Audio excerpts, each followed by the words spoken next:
In today's video, I'm going to teach you how to disconnect OneDrive from Microsoft Office. This is especially useful if you want to manage your files locally without the sync to cloud storage that OneDrive provides.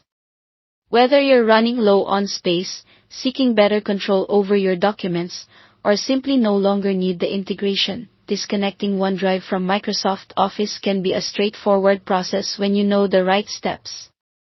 Let's start with opening a Microsoft Office application like Word or Excel.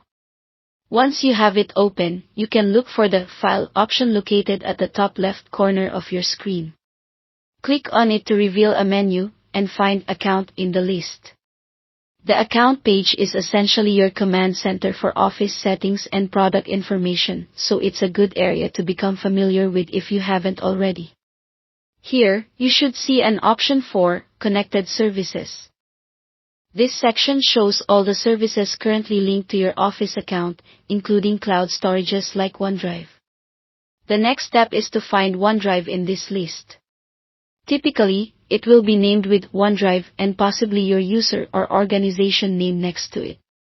Once you've located it, you'll see an option to Remove or Remove Service next to OneDrive. By selecting this, you'll essentially be telling your Office applications to stop syncing with OneDrive. A dialog box or prompt might appear asking if you're sure you want to remove OneDrive as a service. This is just a precaution to prevent accidental removals, so go ahead and confirm that you wish to proceed.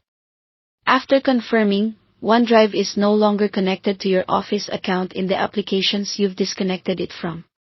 If you happen to use more than one Office application, you will need to repeat the steps for each one. This ensures a clean break and that no pieces are left behind that might result in unwanted autosaves to the cloud. One important thing to keep in mind while proceeding with these steps is that disconnecting OneDrive won't delete any of the files stored on your local device nor the files stored online in your OneDrive account. They'll remain unaffected and accessible through your browser or the OneDrive application.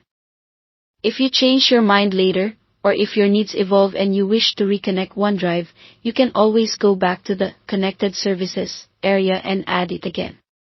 The process of reconnecting is as simple as clicking Add a Service and following the prompts to reauthorize your account. By following these instructions, you'll have successfully disconnected OneDrive from Microsoft Office. Now, you have the autonomy to manage your documents in the way that works best for you. Thanks for watching, and I hope this guide was helpful in assisting you in taking control of your storage options.